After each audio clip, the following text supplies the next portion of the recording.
Matuk ya uripe koyo dekke, rempon karo mangan koyo wong ra ndebane. Apa nyen matuk to? Gak sing penting wetenge ki jen. Yo mangan.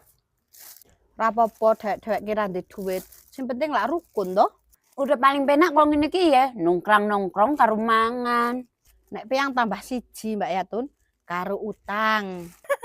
Ke jantenan Mbak Yatun nek peang. Utang ya luwes, sing penting ra ngrugeni tanggane nyong e. Jan aneh nek peyang ki Mbak Yatun, ndek utang kok malah saking senenge ki priye to? Nyong ki seneng ndek utangke. Nyong yo iso tuku apa-apa.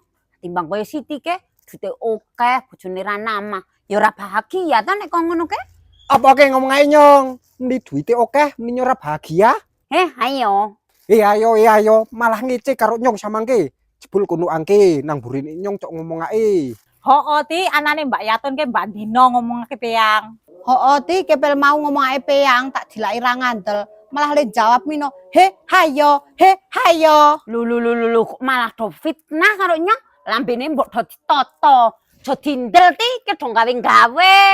Hanyong krungu dhewek piang ngomong ae nyong nak meni nyong ra bahagia. Yang kira kena asline nyong ki ngomong ae apa ora mangsu ngotot. Ndarang ngotot, wong nyong krungu dhewek nak piang ki ngomong ae nyong. Nyong ya ora nrimo to. Ayo. Lah kok ngono kuwe ti semau tak domongi tok he hayo e. Wong kira cok fitnah, omong ke apa anane ora cok gaeng-gaeng. Wong kok nyontong e. Ora kok ngono e, padake wedhus e dicokol-cokol. Wong nak ra ndek dhuwit kok ngono kuwe ya dolanane jan wis to.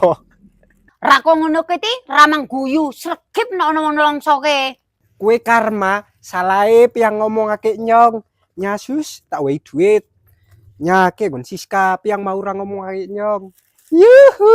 Ra ngurus, ra butuh duit tempeang, duit haram.